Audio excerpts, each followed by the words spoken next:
नमस्कार, जय भारत, जय संविधान। Republican news इंडियामध्ये पुन्हा एकदा आपलं सहर्ष असं स्वागत आहे। आज आपण आलेलो आहे कोथरूड मयूर कॉलनी या ठिकाणी। मित्रांनो, महाराष्ट्रामधलं सगळ्यात मोठं धुमाकूळ घालणारं प्रकरण म्हणजे महार वतनातल्या जमिनीचं। अशाच पद्धतीनं महाराष्ट्रामधले अनेक मुद्दे वेळच्या वेळी बाहेर पडत आहेत की या ठिकाणी ज्या खरेदी केलेल्या जमिनी आहेत, ताबे मारलेल्या जमिनी आहेत, मूळच्या मालक यांना फसवून त्यांच्या खोट्या सह्या करून यांची काही जमिनीत बळकावण्याचा प्रयत्न केलेला आहे। अशाच पद्धतीनं कोथरूड मयूर कॉलनीमधील एक प्रकरण आपल्या समोर आलेलं आहे। पांडू नरहरी सुतार यांनी दी जमीन महादू उर्फ बाबू नारायण हुंबे यांना दिली होती। या जमिनीचं क्षेत्रफळ आहे 54 आर मधील 20 आर। या ठिकाणी तुम्ही बघू शकता, ही जी जमीन आहे, ही जी जागा आहे, हा एवढाच प्लॉट रिकामा राहिलेला आहे। पूर्णतः तार कंपाऊंड आहे या ठिकाणी।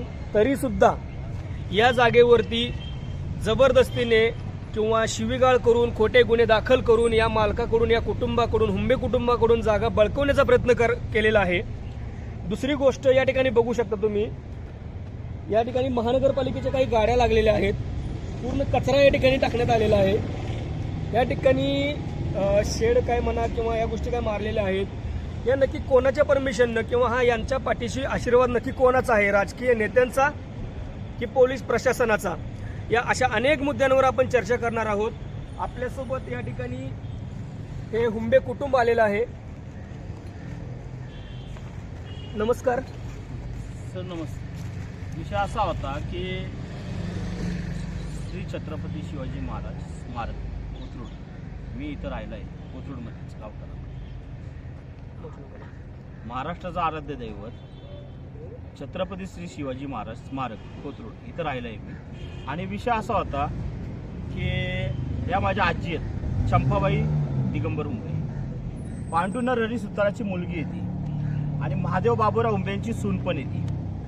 तर दस्त हा विकत घेतलेला आहे आम्ही महादेव बाबूराव हुंबेंनी। तर काही आमच्याकडं पुणे महानगरपालिकेचं पण पत्र आहे की तुम्हाला गरज लागली तर आपण पोलीस प्रोटेक्शन घेऊ शकतो, पण तसं काय घडत नाही।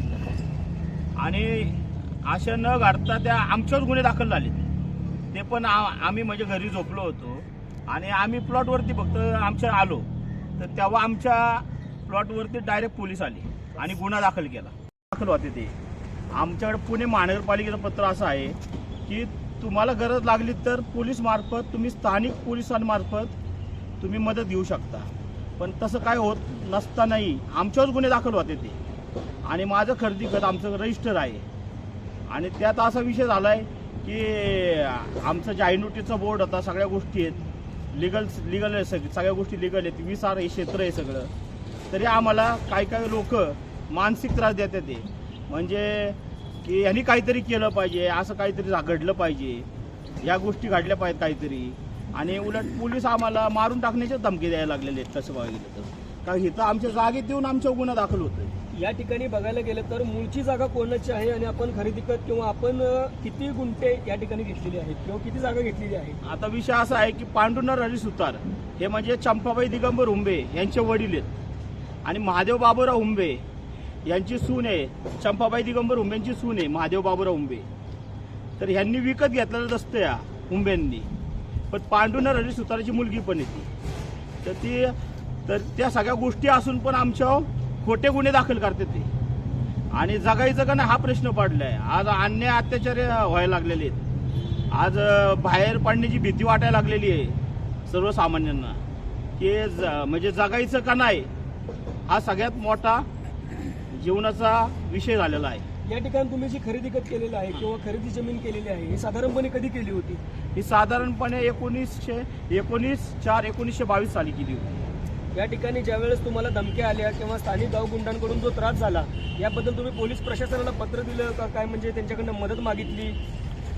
आता पोलीस प्रशासनाचंच पत्र होतं आपल्याकडं खरं सांगायला गेलं तर। आणि पोलिसांना उलट आपल्याला गरज लागली तर ते पुणे महानगरपालिकेने असं दिलं की आपल्याला गरज लागली 133/6 तर तुम्ही पोलिसांमार्फत मदत घेऊ शकता स्थानिक, पण तसं काय घडलंच नाही।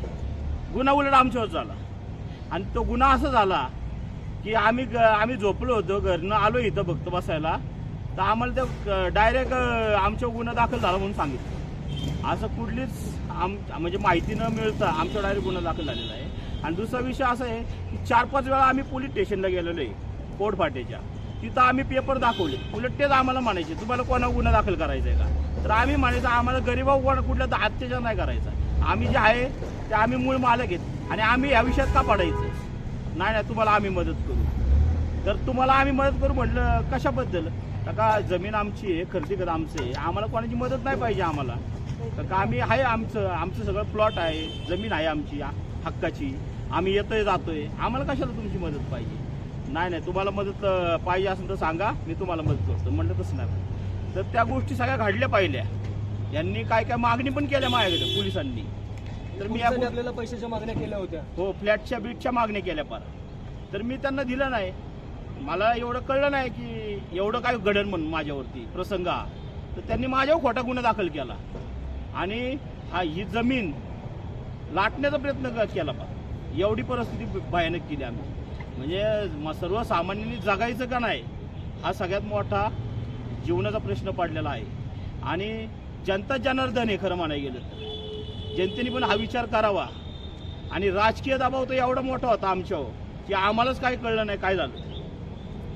साधारणपणे राजकीय दबाव जो आला तो कधीपासून आला आणि नक्की काय उद्देश घेऊन समोर तो हे आला राजकीय दबाव. आता आमच्याकडे बिल्डर लॉबी यायची कन्स्ट्रक्शनसाठी, 50-50 बांधकामासाठी. कोण बिल्डर होते? असे भरपूर बिल्डर यायचे. पण ते काय म्हणायचे की इथं राजकारण आहे, इथं राजकीय गोष्टी आहेत आणि इथं त्याचा हात आहे. अरे इथं हात आहे म्हणजे काय, म्हणजे माणसाने जगायचं का नाही. आज आमचं सगळं डॉक्युमेंट असतं, रस्ता आहे, सगळं काही गोष्टी आहेत, आज जाहीर नोटीस आहे आमचं, तरी आमच्यावर दबाव तंत्र आहे. म्हणजे आज जगायचं का नाही हा विषय पडलाय, आज पुढं जायचं का नाही हा पण विषय पडलाय खरं सांगायला गेलं तर. मग ज्या वेळेस तुम्ही पोलीस प्रशासनाकडे गेले होते मग त्यांनी गुन्हे वगैरे तुमचे दाखल करून घेतले का नाही घेतले? अहो गुन्हे झाले, दाखल तर लय लांब राहिलं. दाखल तर केलेलं पण काय केलं नाही त्यांनी.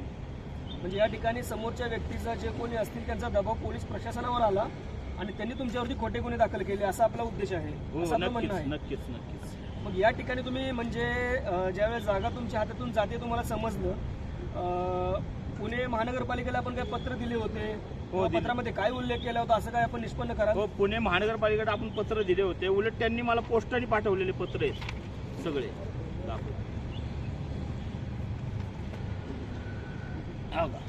हे जे आहे पुणे महानगरपालिकेने ना मला म्हणजे पोस्टाने पाठवलेले आहेत पत्र आणि ते पण पोलीस प्रोटेक्शन घ्या म्हणून. पण तसं काय घडलं नाही. हे उलट आमच्यावरच अत्याचार अन्याय झालेला आहे. तर सांगेल अन्याय अत्याचारच झालेला आहे आमच्यावर. यांनी खोटे गुन्हे आमच्यावर दाखल केलेले आहेत. आज बघा पोस्टाने पत्र आलेले आहेत, पोस्टाने आलेले आहेत पत्रे. मग या ठिकाणी मला सांगा, ज्या वेळेस तुम्ही जे पुणे महानगरपालिका आहे त्यांना तुम्ही वारंवार सांगत गेलात का की बाबा आम्हाला या गोष्टीचा त्रास होतोय किंवा आम्हाला प्रशासनाकडून मदत भेटत नाहीये, आम्हाला गावगुंडांकडून धमक्या येत आहेत, असं काय तुम्ही सांगितलं का त्यांना किंवा त्यांना काय पत्र दिलेत का तुम्ही? तसं पण आम्ही केलेलं होतं सगळ्या काही गोष्टी जबाब करून त्यांनी घेतला, सगळ्या काही गोष्टी घेतल्या त्यांनी, पण तसं काय घडलंच नाही. आणि त्यांनी असं दाखवलं की इथं काय घडलंच नाही. आता त्यांनीच गुन्हे केले पण इथं काय घडलं नाही असं दाखवलं त्यांनी. या ठिकाणी ज्यावेळेस तुम्ही पोलीस प्रशासनाकडे मदत मागितली कोणतं पोलीस स्टेशन होतं ते? हे कोथरूड पोलीस स्टेशन होतं.